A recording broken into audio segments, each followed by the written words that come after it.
Olá, buenas noches. ¿Qué tal estáis? Estamos aquí directamente de Granada, desde Granada, España, para uno más Ruta Checkpoint, o una más, ¿no? Ruta Checkpoint.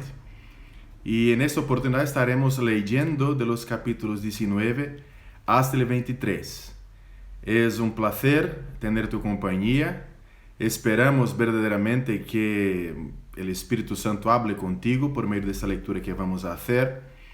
Y te invitamos a seguir compartiendo esta transmisión por Instagram con tus amigos, con las personas queridas, las personas que amas, las personas que tú sabes que necesitan de un encuentro con Jesús. Obviamente que yo no soy Jesús, pero soy Bruno, pero vamos a leer la palabra de Jesús.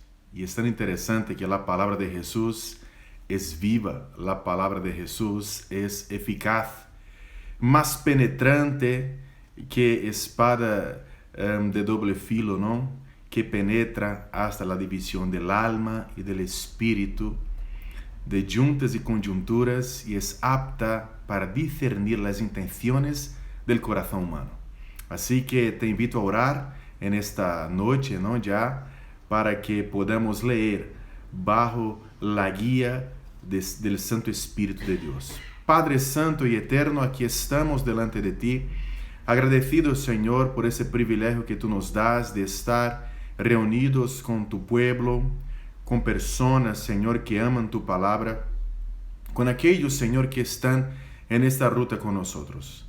Te pedimos que tu Espíritu alumbre nuestra mente, nuestro entendimiento, para que podamos leer tu palabra, ser alimentados por ella, Señor, y de verdad oír, escuchar la voz de tu Espíritu hablando por medio de los hechos de Jesús.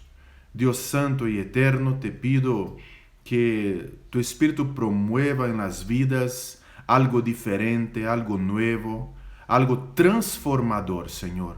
Sí, porque creemos que tu palabra transforma. Creemos que tu palabra es vida para nosotros, Señor. Así que te pedimos, siga con nosotros para la gloria del nombre de Jesús y para alegría y edificación de cada uno de nosotros. Así oramos en el nombre de Jesús. Amén. Gloria a Dios. Vamos a empezar a leer ahora capítulo 19 del Evangelio de Mateo. Damos en este momento la bienvenida a amigos, ¿no? A muchas personas que están entrando ahora en directo, en vivo con nosotros. Dios os bendiga muchísimo. Es un placer, una alegría tener vuestra compañía y esperamos, ¿no? El equipo de la Ruta 27 espera verdaderamente que el Espíritu de Dios hable contigo en esta noche, ¿vale? Abrir la Biblia es algo genial, es estupendo. Y yo estaba allí antes de venir para acá, ¿no? Estaba pensando cuán maravilloso es leer y volver a leer lo que hemos leído, ¿no?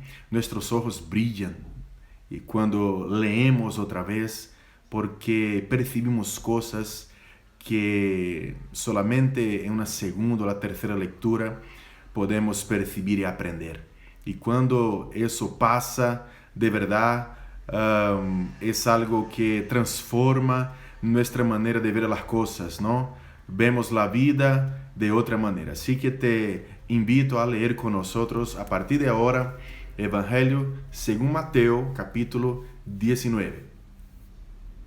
Aconteció que cuando Jesús terminó estas palabras, se alejó de Galilea y fue a las regiones de Judea, al otro lado del Jordán.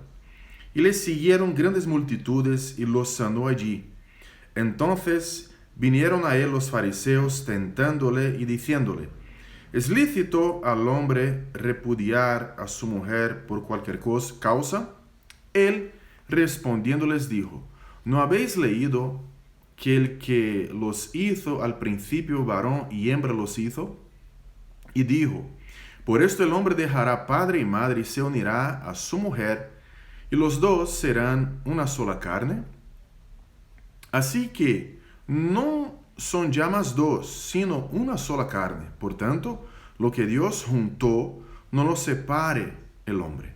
Le dijeron, ¿por qué pues mandó Moisés dar carta de divorcio y repudiarla?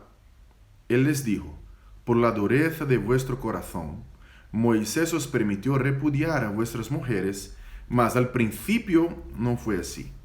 Y yo os digo que cualquiera que repudia a su mujer, salvo por causa de fornicación, y se casa con otra, adultera. Y el que se casa con la repudiada, adultera. Le dijeron sus discípulos, si así es la condición del hombre con su mujer, no conviene casarse. Entonces él les dijo, no todos son capaces de recibir esto, sino aquellos a quienes es dado.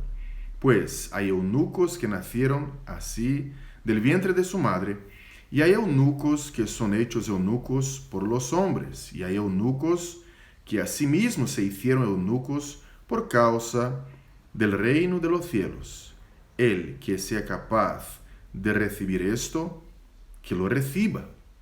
Es interesante que Jesús aquí está de alguna manera valorando, ¿no?, la condición de la mujer, especialmente porque esta condición era una condición que la dejaba un tanto cuanto vulnerable, ¿no? La mujer no podía pedir divorcio, ¿no? El hombre sí podía dar el divorcio.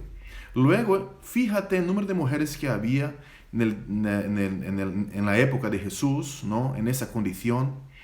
Mujeres repudiadas, abandonadas, ¿no?, que no podían casarse de nuevo porque si se casaban de nuevo cometían adulterio y luego podían ser apedreadas. Y Jesús está defendiendo esa condición, ¿no? La condición no es eso que Jesús quiere. Jesús no quiere que las personas se divorcien. Jesús quiere que el casamiento sea mantenido. Jesús quiere que las personas sean encontradas dignas en una relación conyugal. Pero cuando eso no es posible a causa de la fornicación, del adulterio, hay una brecha, ¿no? Hay ahí una particularidad que se permite el divorcio, ¿no? Pero hay muchas personas que no están utilizando el divorcio para la defensa de la dignidad, sino están utilizando el divorcio para sencillamente proteger sus caprichos personales. Y eso es muy peligroso. Jesús no ha enseñado esas cosas. Jesús permite ciertas cosas para defender la dignidad del ser humano y no para proteger caprichos personales. Ojo, es importante estudiar eso con atención. Entonces le fueron presentados unos niños para que pusiese las manos sobre ellos y orase, y los discípulos les reprendieron. Pero Jesús dijo, dejad a los niños venir a mí, y no se lo impidáis, porque de los tales es el reino de los cielos. Y habiendo puesto sobre ellos las manos, se fue de allí. Entonces vino uno y le dijo, Maestro bueno, ¿qué bien haré para tener la vida eterna? Él le dijo, ¿por qué me llamas bueno? Ninguno hay bueno sino uno, Dios. Mas si quieres entrar en la vida, guarda los mandamientos. Le dijo, ¿cuáles? Y Jesús dijo, no matarás, no adulterarás, no hurtarás, no dirás falso testimonio, honra a tu padre y a tu madre, y amarás a tu prójimo como a ti mismo. El joven le dijo, todo esto lo he guardado desde mi juventud. ¿Qué más me falta? Jesús le dijo, si quieres ser perfecto, anda, vende lo que tienes y dalo a los pobres, y tendrás tesoro en el cielo, y ven y sígueme. Oyendo el joven esta palabra, se fue triste porque tenía muchas posesiones. Entonces Jesús dijo a sus discípulos: de cierto os digo que difícilmente entrará un rico en el reino de los cielos. Otra vez os digo que es más fácil pasar un camello por el ojo de una aguja que entrar un rico en el reino de Dios. Sus discípulos, oyendo esto, se asombraron en gran manera, diciendo: ¿quién, pues, podrá ser salvo? Y mirándolos Jesús les dijo: para los hombres esto es imposible, mas para Dios todo es posible. Entonces, respondiendo Pedro le dijo: he aquí, nosotros lo hemos dejado todo, y te hemos seguido. ¿Qué pues tendremos? Y Jesús les dijo: de cierto os digo que en la regeneración, cuando el Hijo del Hombre se siente en el trono de su gloria, vosotros que me habéis seguido, también os sentaréis sobre 12 tronos, para juzgar a las 12 tribus de Israel. Y cualquiera que haya dejado casas, o hermanos, o hermanas, o padre, o madre, o mujer, o hijos, o tierras, por mi nombre, recibirá 100 veces más y heredará la vida eterna. Pero muchos primeros serán postreros, y postreros primeros. Este pasaje es interesante porque habla justamente del amor a las riquezas, ¿no? Este joven cree que el hecho de que esté de alguna manera obedeciendo los mandamientos es suficiente, ¿no? Pero lo que Cristo está diciendo a él es que no quiere sencillamente una obediencia exterior. Lo que Cristo quiere es su corazón. Y su corazón está puesto en sus riquezas. Por eso se entristece, ¿no? Por eso da la espalda a Jesucristo. Porque para él, más importante que seguir al Maestro, que seguir a Dios, son sus posesiones. De modo que aquí queda otra enseñanza muy importante. La enseñanza de que Dios prueba nuestros corazones. Dios quiere saber si de verdad estamos dispuestos a amarle a Él de todo nuestro corazón. Si estamos dispuestos a entregar todo, incluso aquello que para nosotros es más precioso. Y de esa manera nosotros probamos verdaderamente que amamos a Cristo por encima de todas las cosas, que amamos a Dios por encima de todas las cosas. Capítulo 20. Porque el reino de los cielos es semejante a un hombre, padre de familia, que salió por la mañana a contratar obreros para su viña. Y habiendo convenido con los obreros en 1 denario al día, los envió a su viña. Saliendo cerca de la hora tercera del día, vio a otros que estaban en la plaza desocupados. Y les dijo: id también vosotros a mi viña, y os daré lo que sea justo. Y ellos fueron. Salió otra vez cerca de las horas sexta y novena, e hizo lo mismo. Y saliendo cerca de la hora 11ª, halló a otros que estaban desocupados, y les dijo: ¿por qué estáis aquí todo el día desocupados? Le dijeron: porque nadie nos ha contratado. Él les dijo: id también vosotros a la viña, y recibiréis lo que sea justo. Cuando llegó la noche, el señor de la viña dijo a su mayordomo: llama a los obreros y págales el jornal, comenzando desde los postreros hasta los primeros. Y al venir los que habían ido cerca de la hora 11ª, recibieron cada uno 1 denario. Al venir también los primeros, pensaron que habían de recibir más, pero también ellos recibieron cada uno 1 denario. Y al recibirlo, murmuraban contra el padre de familia, diciendo: estos postreros han trabajado 1 sola hora, y los has hecho iguales a nosotros, que hemos soportado la carga y el calor del día. Él, respondiendo, dijo a uno de ellos: amigo, no te hago agravio. ¿No conveniste conmigo en 1 denario? Toma lo que es tuyo y vete. Pero quiero dar a este postrero como a ti. ¿No me es lícito hacer lo que quiero con lo mío? ¿O tienes tu envidia? porque yo soy bueno. Así los primeros serán postreros, y los postreros primeros, porque muchos son llamados, mas pocos escogidos. La misericordia de Cristo se revela de manera igual a todos los pecadores. Aquellos que lo han servido durante toda su vida van a recibir lo mismo que aquellos que le han servido poco tiempo de su vida. Porque no se trata de lo que hacemos para Dios, se trata de en lo que estamos enfocados. Y nuestro enfoque es Jesús. Aquí hay gente que quiere más, ¿no? Porque se siente en el derecho de ganar más, porque ha trabajado más, enfocado en sus obras, ¿no?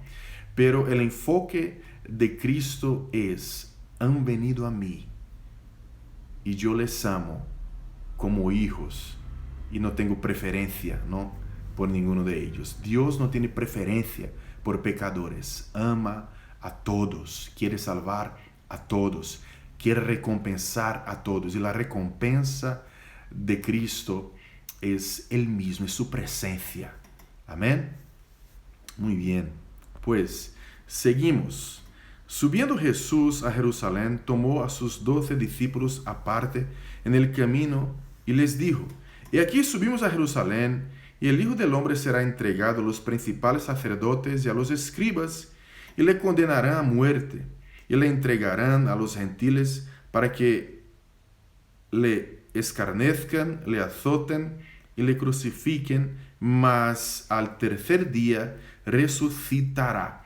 Este mensaje es muy poderoso porque nosotros vamos a ver que se repetirá en la boca de Jesús. Jesús está hablando de manera muy firme, de manera con mucha seguridad, que Él va a vencer la muerte, que Él resucitará, y eso va a pasar.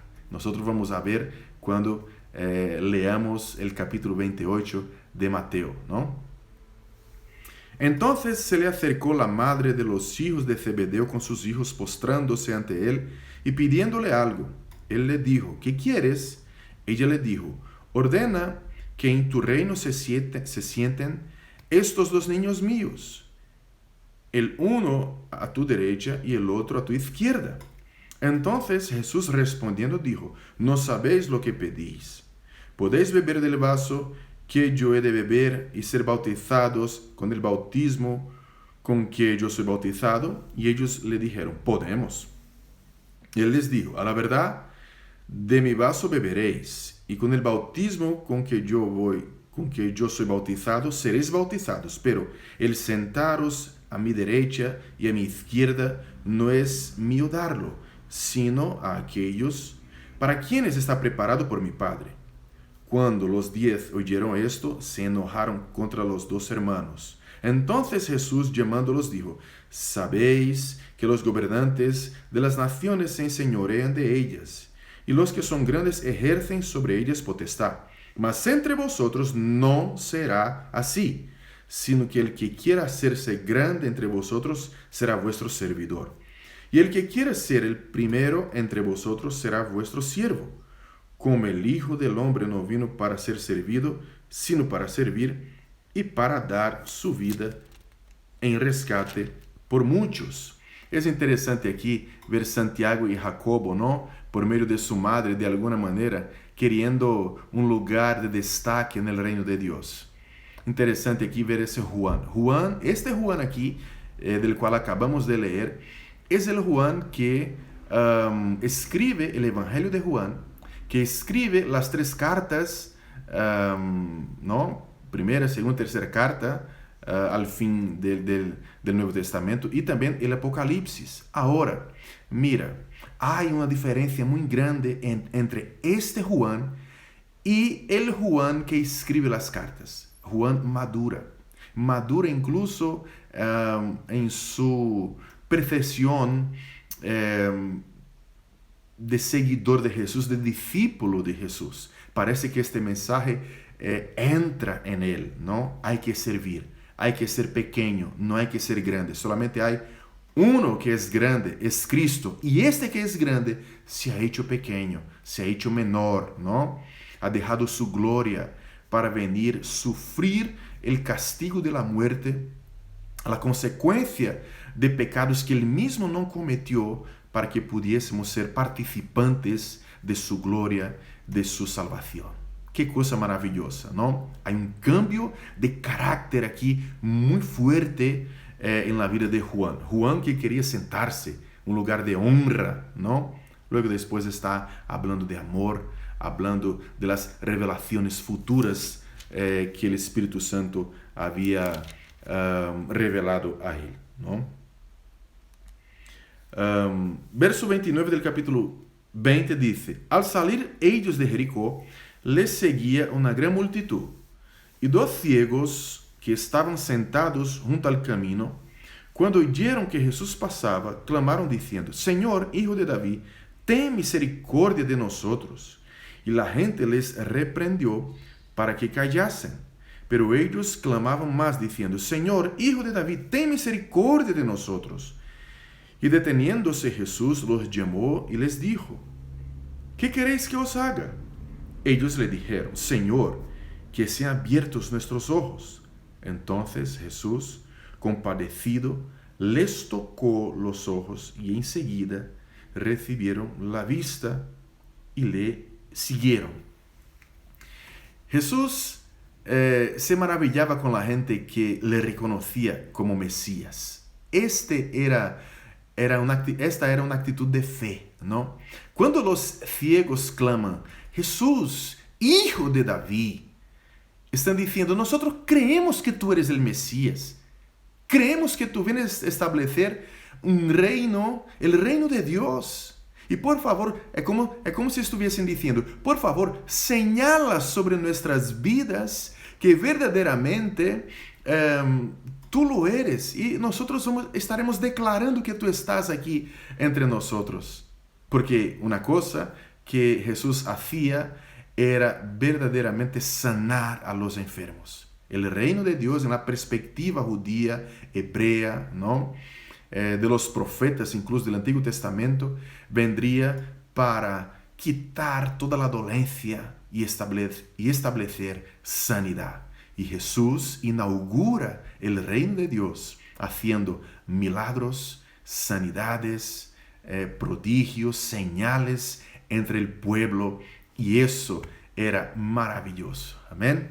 Capítulo 21 dice: Cuando se acercaron a Jerusalén y vinieron a Betfagé, al monte de los olivos, Jesús envió 2 discípulos, diciéndoles: Id a la aldea que está enfrente de vosotros, y luego hallaréis una asna atada y un pollino con ella. Desatadla y traédmelos. Y si alguien os dijere algo, decid: el Señor los necesita, y luego los enviará. Todo esto aconteció para que se cumpliese lo dicho por el profeta, cuando dijo: Decid a la hija de Sión: He aquí, tu rey viene a ti, manso y sentado sobre una asna, sobre un pollino, hijo de animal de carga. Y los discípulos fueron e hicieron como Jesús les mandó, y trajeron el asna y el pollino, y pusieron sobre ellos sus mantos, y él se sentó encima. Y la multitud, que era muy numerosa, tendía sus mantos en el camino, y otros cortaban ramas de los árboles y las tendían en el camino. Y la gente que iba delante y la que iba detrás aclamaba diciendo: Hosana al Hijo de David. Bendito el que viene en el nombre del Señor. Hosana en las alturas. Cuando entró él en Jerusalén, toda la ciudad se conmovió diciendo: ¿Quién es este? Y la gente decía: Este es Jesús, el profeta, de Nazaret de Galilea. Una vez más, Mateo registra aquí algo muy importante: que la profecía del Antiguo Testamento está siendo cumplida en la vida de Jesús, ¿no? Vemos aquí que el profeta ha dicho, ¿no? Verso 5: Decid a la hija de Sión: He aquí tu rey viene a ti, manso y sentado sobre una asna. Y Jesús entra en Jerusalén sobre una asna. Ahora, A los que querían una liberación política del Imperio Romano, esto es una decepción sin tamaño, enorme. Pero este es el Mesías que Israel necesitaba y no lo veía. No era el Mesías que vendría montado en un caballo blanco de guerra para guerrear, para liderar una guerra contra el Imperio Romano. Era el Mesías que vendría para llevar la carga de los pecados. Por eso se senta sobre una asna, un animal de carga, ¿no? Y la gente lo recibe y la gente en principio entiende, ¿no? Parece que sus ojos están mínimamente abiertos. Sí, Él es el Mesías, hosana al que viene en el nombre del Señor. Pero luego lo rechazan. Jesús ahora entra en el templo, ¿no? Y entró Jesús en el templo de Dios y echó fuera a todos los que vendían y compraban en el templo y volcó las mesas de los cambistas y las sillas de los que vendían palomas y les dijo, escrito está, mi casa, casa de oración será llamada, mas vosotros la habéis hecho cueva de ladrones. Y vinieron a él en el templo ciegos y cojos y los sanó. Pero los principales sacerdotes y los escribas, viendo las maravillas que hacía, y a los muchachos aclamando en el templo y diciendo, hosana al hijo de David, se indignaron. Y le dijeron, ¿oyes lo que estos dicen? Y Jesús les dijo, sí, ¿nunca leísteis? De la boca de los niños y de los que maman, perfeccionaste la alabanza. Y dejándolos, salió fuera de la ciudad a Betania y posó allí. Por la mañana, volviendo a la ciudad, tuvo hambre. Y viendo una higuera cerca del camino, vino a ella y no halló nada en ella, sino hojas solamente, y le dijo, nunca jamás nazca de ti fruto. Y luego se secó la higuera. Viendo eso los discípulos decían maravillados, ¿cómo es que se secó enseguida la higuera? Respondiendo Jesús, les dijo, de cierto os digo, que si tuviereis fe y no dudareis, no solo haréis esto de la higuera, sino que si a este monte dijereis, quítate y échate en el mar, será hecho. Y todo lo que pidiereis en oración, creyendo, lo recibiréis. Este pasaje de las Escrituras es muy interesante. ¿Por qué? Porque una vez más, nosotros estamos viendo aquí la expresión hijo de David. Hijo de David era una expresión mesiánica, así como hijo del hombre. Cuando un judío utilizaba la expresión hijo de David, luego lo que venía a la mente de los demás era que esta persona se estaba refiriendo al Mesías. Y cuando la gente clama hijo de David, la gente está reconociendo que Jesús es el Mesías esperado, es el cumplimiento de las profecías del Antiguo Testamento sobre el Mesías que vendría. Ahora, Jesús entra en el templo ahora como rey y como rey legítimo de Israel. No es el César el rey de Israel. No es aquí ningún hijo de Herodes, ¿no? O aquí, en verdad,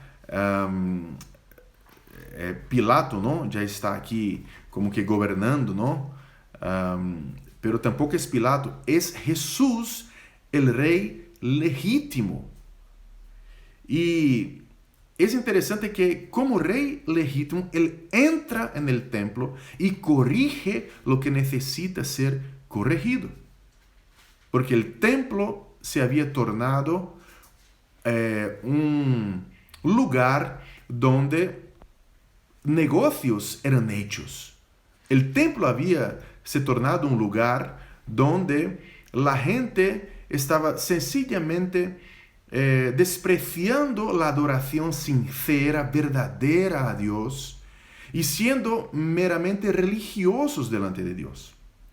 Ahora, la continuidad, el movimiento del texto aquí nos da una explicación o nos lleva a concluir algunas cosas. ¿Y qué cosas son estas? Primeramente, Jesús entra en el templo y Jesús no ve allí la adoración sincera, la adoración real, verdadera al Dios de Israel, a su Padre.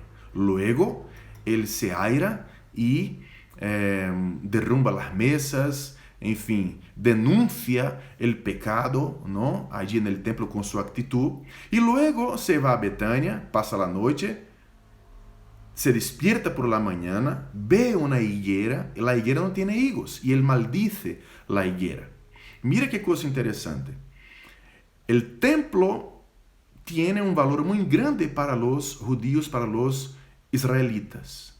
La higuera, cuando analizamos su significado para Israel, es uno de los árboles que significa, que simboliza, mejor dicho, el mismo Israel.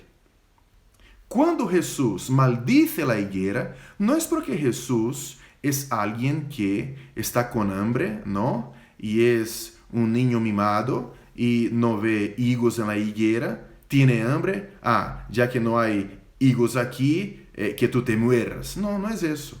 Jesús este acto es un acto profético de Jesús, en el sentido de que cuando él maldice la higuera, él está maldiciendo en verdad la situación espiritual de Israel. Israel es como esta higuera que no da fruto. Israel es como un árbol que debería dar fruto, pero no tiene fruto para dar. ¿Y dónde eso queda claro? Cuando Jesús en el día anterior entró en el templo y no vio allí adoración verdadera a su Padre. Por eso es que él sigue diciendo, ¿no? Verso 21. De cierto os digo que si tuvieres fe y no dudareis, no solo haréis esto de la higuera, sino que si a este monte dijereis, quítate y échate en el mar, será hecho. ¿Qué monte es este que Jesús está diciendo? El monte del templo. Ahora, esa es un lenguaje metafórico. ¿Por qué? Porque la fe no sirve para que nosotros estemos hablando a los montes y diciendo, mira, monte, a mí, para probar que tengo fe, quítate de ahí y échate al mar. No es eso que Jesús está enseñando. Hasta también porque Jesús no ha hecho eso con el monte. Jesús aquí está utilizando un lenguaje metafórico, pero a la vez también con un sentido espiritual. ¿Para qué? Diciendo que estas personas que están en el templo, ellas serán sustituidas. Ellas desaparecerán. Ese tipo de adoración desaparecerá. No será más importante. Así como la higuera se seca, ¿no? La higuera se seca porque no tiene fruto. Ese tipo de adoración que se está haciendo en el templo también no tiene fruto y se secará, desaparecerá. Y eso queda claro cuando vayamos a leer, por ejemplo, Juan capítulo 4, el Evangelio de Juan, un poco más adelante, capítulo 4, cuando Jesús habla con la mujer de Samaria, ¿no? La mujer samaritana, y dice, mira, ha llegado la hora en que los verdaderos adoradores adoran al Padre, no más en Jerusalén ni en este monte, pero adoran al Padre en espíritu y en verdad. Así que no se trata del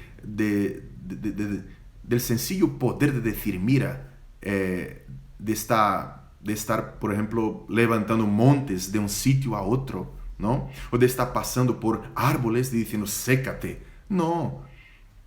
Perdón, es un lenguaje metafórico que tiene un significado, un sentido espiritual, todo ligado con la adoración que estaba siendo prestada al Señor en Israel. Una adoración falsa, una adoración que no hacía sentido, una adoración que no producía nada en la vida de nadie. Es eso que está pasando aquí. Seguimos, verso 23. Cuando vino al templo, Los principales sacerdotes y los ancianos del pueblo se acercaron a él mientras enseñaba y le dijeron: ¿con qué autoridad haces estas cosas? ¿Y quién te dio esta autoridad? Respondiendo Jesús les dijo: yo también os haré una pregunta, y si me la contestáis, también yo os diré con qué autoridad hago estas cosas. El bautismo de Juan, ¿de dónde era? ¿Del cielo o de los hombres? Ellos entonces discutían entre sí diciendo: si decimos del cielo, nos dirá: ¿por qué pues no lo creísteis? Y si decimos de los hombres, tememos al pueblo, porque todos tienen a Juan por profeta. Y respondiendo a Jesús dijeron: no sabemos. Y él también les dijo: tampoco yo os digo con qué autoridad hago estas cosas. Queda claro, ¿no? Si los sacerdotes, los principales del templo, no reconocen la autoridad de Jesús, Jesús tampoco tiene el deber de decir de dónde viene. ¿Por qué? Porque aunque diga, ellos no van a creer. Pero, ¿qué os parece? Un hombre tenía 2 hijos y acercándose al primero le dijo: hijo, ve hoy a trabajar en mi viña. Respondiendo él dijo: no quiero. Pero después arrepentido fue. Y acercándose al otro, le dijo de la misma manera. Y respondiendo él dijo: sí, Señor, voy. Y no fue. ¿Cuál de los dos hizo la voluntad de su padre? Dijeron ellos: el primero. Jesús les dijo: de cierto os digo, que los publicanos y las rameras van delante de vosotros al reino de Dios. Porque vino a vosotros Juan en camino de justicia, y no le creísteis. Pero los publicanos y las rameras le creyeron, y vosotros, viendo esto, no os arrepentisteis después para creerle. Eso es un azote para los sacerdotes, los fariseos, la gente que está allí, la gente que se creía mejor, ¿no? Moralmente más preparada, ¿no? La gente que se creía más grande que publicanos, prostitutas, ¿no? Y Jesús está diciendo eso es un azote en sus espaldas, ¿no? Por así decir. Oíd otra parábola. Hubo un hombre, padre de familia, el cual plantó una viña, la cercó de vallado, cavó en ella un lagar, edificó una torre y la arrendó a unos labradores y se fue lejos. Y cuando se acercó el tiempo de los frutos, envió a sus siervos a los labradores para que recibiesen sus frutos. Mas los labradores, tomando a los siervos, a uno golpearon, a otro mataron y a otro apedrearon. Envió de nuevo otros siervos, más que los primeros, e hicieron con ellos de la misma manera. Finalmente les envió su hijo diciendo: tendrán respeto a mi hijo. Mas los labradores, cuando vieron al hijo, dijeron entre sí: este es el heredero, venid, matémosle y apoderémonos de su heredad. Y tomándole, le echaron fuera de la viña y le mataron. Cuando venga pues el señor de la viña, ¿qué hará a aquellos labradores? Le dijeron: a los malos destruirá sin misericordia, y arrendará su viña a otros labradores que le paguen el fruto a su tiempo. Jesús les dijo: ¿nunca leísteis en las Escrituras? La piedra que desecharon los edificadores ha venido a ser cabeza del ángulo. El Señor ha hecho esto, y es cosa maravillosa a nuestros ojos. Por tanto os digo que el reino de Dios será quitado de vosotros y será dado a gente que produzca los frutos de él. Y el que cayere sobre esta piedra será quebrantado, y sobre quien ella cayere le desmenuzará. Y oyendo sus parábolas, los principales sacerdotes y los fariseos entendieron que hablaban de ellos, pero al buscar cómo echarle mano, temían al pueblo, porque éste le tenía por profeta. Ellos estaban entendiendo, ¿no?, la acusación que Cristo estaba haciendo hacia ellos, de la dureza de sus corazones. Y es interesante que este pasaje aquí enseña más de lo que ellos podían percibir, ¿no? Porque no estaba hablando solamente de este grupo religioso, sino del alcance de la salvación de Cristo a todo el mundo, a toda la gente, ¿no? Capítulo 22. Respondiendo Jesús les volvió a hablar en parábolas diciendo: el reino de los cielos es semejante a un rey que hizo fiesta de bodas a su hijo y envió a sus siervos a llamar a los convidados a las bodas, mas estos no quisieron venir. Volvió a enviar otros siervos diciendo: decid a los convidados: he aquí, he preparado mi comida, mis toros y animales engordados han sido muertos, y todo está dispuesto, venid a las bodas.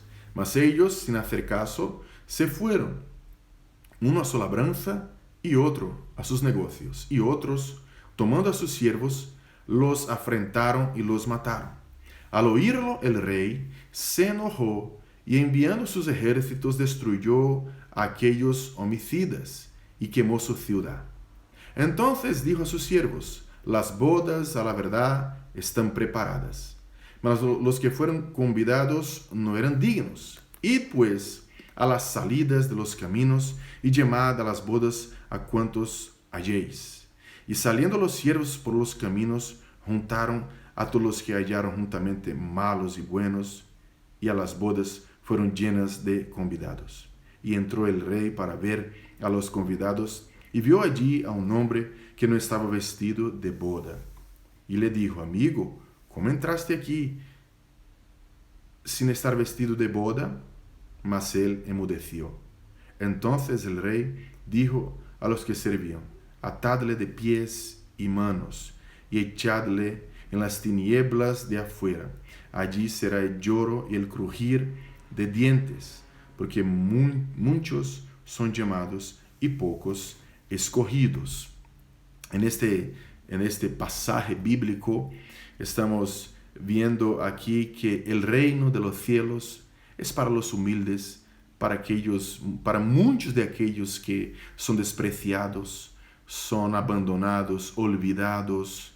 Y Jesús no está preocupado sencillamente con la condición económica de uno, ¿no? Jesús está preocupado con los corazones. Jesús está preocupado con las vidas, ¿no? Y no hay como negar eso en ese texto que acabamos de leer, ¿no? Mucha gente es llamada, ¿no? Mucha gente, pero pocos son escogidos. Verso 15. Entonces se fueron los fariseos y consultaron cómo sorprenderle en alguna palabra. Y le enviaron los discípulos de ellos con los herodianos diciendo: Maestro, sabemos que eres amante de la verdad y que enseñas con verdad el camino de Dios y que no te cuides de nadie porque no miras la apariencia de los hombres. Dinos pues, ¿qué te parece? ¿Es lícito dar tributo a César o no? Pero Jesús, conociendo la malicia de ellos, les dijo: ¿por qué me tentáis, hipócritas? Mostradme la moneda del tributo. Y ellos le presentaron un denario. Entonces les dijo: ¿de quién es esta imagen y la inscripción? Le dijeron: de César. Y les dijo: dad pues a César lo que es de César, y a Dios lo que es de Dios. Oyendo esto, se maravillaron y dejándole, se fueron. Aquí Jesús una vez más vence esa osadía tonta de los fariseos, de sus enemigos, ¿no? Porque si Jesús dice que es lícito pagar, ¿no? Le llamarían de traidor. Si Jesús dice que no es lícito pagar, le dirían que él es un criminal porque no obedece la ley romana, ¿no?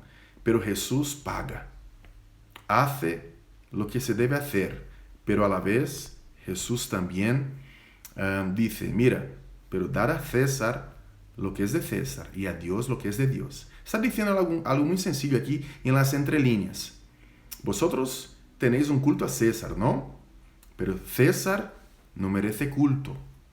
El único que merece ser cultuado, adorado, es Dios. Aquel día vinieron a él los saduceos, que dicen que no hay resurrección, y le preguntaron, diciendo: Maestro, Moisés dijo: si alguno muriere sin hijos, su hermano se casará con su mujer, y levantará descendencia a su hermano. Hubo pues entre nosotros 7 hermanos. El primero se casó y murió, y no teniendo descendencia, dejó su mujer a su hermano. De la misma manera también el segundo, el tercero, hasta el séptimo. Y después de todos murió también la mujer. En la resurrección, pues, ¿de cuál de los 7 será ella mujer? Ya que todos la tuvieron. Entonces, respondiendo Jesús les dijo: erráis, ignorando las Escrituras y el poder de Dios. Porque en la resurrección ni se casarán, ni se darán en casamiento, sino serán como los ángeles de Dios en el cielo. Pero respecto a la resurrección de los muertos, ¿no habéis leído lo que fue dicho por Dios cuando dijo: yo soy el Dios de Abraham, el Dios de Isaac, el Dios de Jacob? Dios no es Dios de muertos, sino de vivos. Oyendo esto, la gente se admiraba de su doctrina. Aquí Jesús responde algo interesante a los saduceos que no creían en la resurrección y querían atraparlo, ¿no? Querían confundir a Jesús. Pero Jesús es muy claro en su respuesta. Entonces, los fariseos, oyendo que había hecho callar a los saduceos, se juntaron a una. Y uno de ellos, intérprete de la ley, preguntó por tentarle, diciendo: Maestro, ¿cuál es el gran mandamiento en la ley? Jesús le dijo: amarás al Señor tu Dios con todo tu corazón, y con toda tu alma, y con toda tu mente. Este es el primero y grande mandamiento. Y el segundo es semejante: amarás a tu prójimo como a ti mismo. De estos 2 mandamientos depende toda la ley y los profetas. Ese es el texto áureo, ¿no?, de los evangelios y de este evangelio de Mateo también. Algo que necesita encontrar espacio en nuestro corazón. Y estando juntos los fariseos, Jesús les preguntó diciendo: ¿qué pensáis del Cristo? ¿De quién es hijo? Le dijeron: de David. Él les dijo: pues, como David en el Espíritu le llama Señor, diciendo: dijo el Señor a mi Señor, siéntate a mi derecha, hasta que ponga a tus enemigos por estrado de tus pies. Pues si David le llama Señor, ¿cómo es su hijo? Y nadie le podía responder palabra, ni osó alguno desde aquel día preguntarle más. Gloria a Dios. Aquí Jesús hace una pregunta retórica, ¿no?, para confundir a los fariseos, ¿no? Y ellos no tenían la dimensión completa de que David estaba siendo utilizado, ¿no?, por Dios de manera profética, y nada más es aquí que el hijo de David, ¿no?, del cual hemos hablado anteriormente, y aquí en ese texto de Mateo está lleno de expresiones como esa: hijo de David, hijo de David, hijo de David. Él sí es el heredero legítimo y el verdadero rey de Israel, ¿no? Pero ellos no sabían responder estas cosas. Llegamos al último capítulo de esta noche, capítulo 23, y es cuando Jesús empieza su último discurso, también llamado de discurso escatológico, aunque él comienza aquí haciendo una crítica muy dura a los fariseos de la época, ¿vale? Así que leamos. A veces si paro para explicar algo, ¿no?, creo que puede estar facilitando o aclarando algo, ¿no?, para, en fin, vosotros que estáis ahí acompañando a nosotros con mucho gusto, ¿no?, con mucha atención. Entonces habló Jesús a la gente y a sus discípulos diciendo: en la cátedra de Moisés se sientan los escribas y los fariseos. ¿Qué quiere Jesús decir con eso? En la cátedra de Moisés. La cátedra de Moisés, o la silla de Moisés, ¿no?, era la expresión que Jesús estaba utilizando para decir: los fariseos y los escribas interpretan la ley que fue dada a Moisés, ¿vale? Sigue Jesús. Así que todo lo que os digan que guardéis, guardadlo y hacedlo. Mas no hagáis conforme a sus obras, porque dicen y no hacen. Porque atan cargas pesadas y difíciles de llevar, y las ponen sobre los hombros de los hombres, pero ellos ni con un dedo quieren moverlas. Antes, hacen todas sus obras para ser visto por los hombres. Pues ensanchan sus filacterias y extienden los flecos de sus manos, de sus mantos. Y aman los primeros asientos en las cenas y las primeras sillas en las sinagogas y las salutaciones en las plazas, y que los hombres los llamen rabí, rabí. Pero vosotros no queráis que os llamen rabí, porque uno es vuestro maestro, el Cristo, y todos vosotros sois hermanos. Qué fuerte, ¿no? Qué fuerte. Mi Dios. Aquí la autoridad de Jesús, ¿no? Jesús dice, yo soy vuestro maestro. Y vosotros, hermanos. Y no llaméis Padre vuestro a nadie en la tierra, porque uno es vuestro Padre, el que está en los cielos. Ni seáis llamado maestros, porque uno es vuestro maestro, el Cristo. El que es mayor de vosotros, sea vuestro siervo. Porque el que se enaltece será humillado, y el que se humilla será enaltecido. Ojo aquí, porque a veces nosotros confundimos este verso, ¿no? A veces decimos, los humillados serán enaltecidos, y no es así.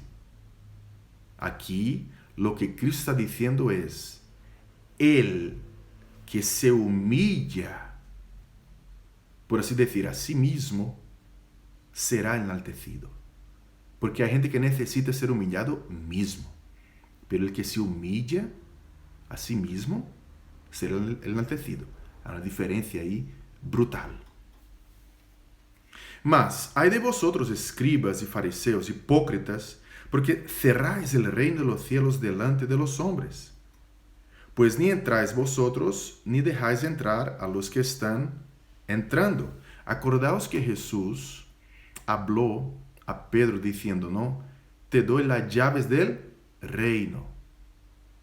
La idea es esta.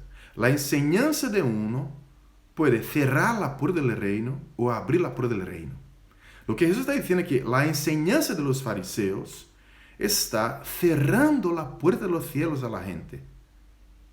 Pero la interpretación correcta tiene Pedro como piedra viva, como líder del colegio apostólico, y que no está en él mismo, sino que ha sido dada por Jesucristo. Ya hemos hablado sobre eso. 14. Ay de vosotros, escribas y fariseos hipócritas, porque devoráis las casas de las viudas, y como pretexto hacéis largas oraciones, por esto recibiréis mayor condenación. Ay de vosotros, escribas y fariseos hipócritas, porque recorréis mar y tierra para hacer un prosélito, y una vez hecho, le hacéis 2 veces más hijo del infierno que vosotros. Ay de vosotros, guías ciegos, ¿qué decís? Si alguno jura por el templo, no es nada. Pero si alguno jura por el oro del templo, es deudor. Insensatos y ciegos. Porque, ¿cuál es mayor? ¿El oro o el templo que santifica el oro? También decís, si alguno jura por el altar, no es nada. Pero si alguno jura por la ofrenda que está sobre él, es deudor. Necios y ciegos. Porque, ¿cuál es mayor? ¿La ofrenda o el altar que santifica la ofrenda? Pues, el que jura por el altar, jura por él, y por todo lo que está sobre él. Y el que jura por el templo, jura por él, y por el que lo habita. Y el que jura por el cielo, jura por el trono de Dios y por aquel que está sentado en él. Ay de vosotros, escribas y fariseos, hipócritas, porque diezmáis la menta y el eneldo y el comino, y dejáis lo más importante de la ley, la justicia, la misericordia y la fe. Esto era necesario hacer sin dejar de hacer aquello. Mira que Jesús no está criticando el diezmo. Interesante eso, ¿no? Pero la mala utilización,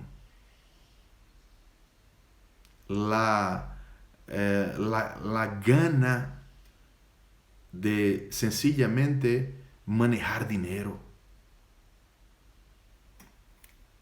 Guías ciegos que coláis el mosquito y tragáis el camello. Ay de vosotros, escribas y fariseos hipócritas, porque limpiáis lo de fuera del vaso y del plato, pero por dentro estáis llenos de robo y de injusticia.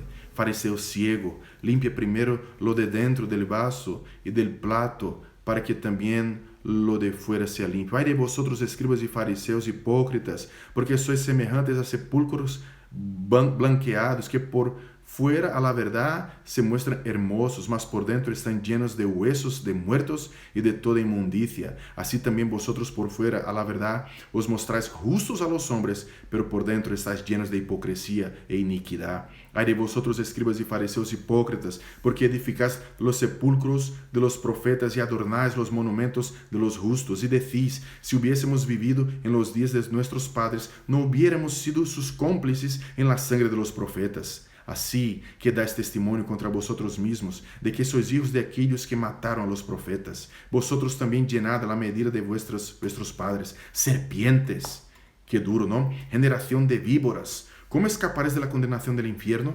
Por tanto, he aquí yo os envío profetas y sabios y escribas, y de ellos a unos mataréis y crucificaréis, y a otros azotaréis en vuestras sinagogas y perseguiréis de ciudad en ciudad, para que venga sobre vosotros toda la sangre justa que se ha derramado sobre la tierra, desde la sangre de Abel, el justo, hasta la sangre de Zacarías, hijo de Berequías, a quien matasteis en el templo y el altar, entre el templo y el altar. De cierto os digo que todo eso vendrá sobre esta generación. Duro discurso. Y ahora Jesús termina esta primera parte, ¿no?, con un lamento sobre Jerusalén, y con eso termina el capítulo. Jerusalén, Jerusalén, que matas a los profetas y apedreas a los que te son enviados. ¿Cuántas veces quise juntar a tus hijos como la gallina junta a sus polluelos debajo de sus alas, y no quisiste? Y aquí vuestra casa os he dejada desierta, porque os digo que desde ahora no me veréis, hasta que digáis: bendito el que viene en el nombre del Señor. Terminamos el capítulo 23 con un lamento de Jesús sobre Jerusalén. Jesús que denuncia a los escribas, los fariseos, por sus enseñanzas, por sus procedimientos, y que nos reta a no ser como los fariseos, obviamente, ¿no? La consecuencia natural de esto es no ser como los fariseos, no ser como los hipócritas, que no hagamos y que no trabajemos sencillamente por la ley, sino que trabajemos para que la ley sea utilizada para el bien de la gente. Amén. Que Dios os bendiga muchísimo. Ha sido un placer estar con vosotros en esta ruta, y estamos terminando el Evangelio de Mateo, y te animamos a que sigas con nosotros, porque muchas cosas buenas vendrán de aquí en adelante. Un fuerte abrazo, buenas noches. Aquí nosotros queremos avisaros que en nuestro canal en YouTube, la gente, el equipo, ¿no?, mejor dicho, el equipo ya está, liberó aquí la última guía semanal, ¿no?, de los capítulos 23 hasta el 28 y te pedimos que nos sigas en nuestras redes sociales, ¿vale? Y compartas con alguien. Está siendo una bendición leer un capítulo cada día del Nuevo Testamento, de la Biblia con énfasis en el Nuevo Testamento. Un abrazo grande, buenas noches y muchas gracias a ti que has estado con nosotros acompañándonos. Esperamos que de verdad esa ruta esté siendo de bendición para tu vida. Adiós, nos vemos pronto.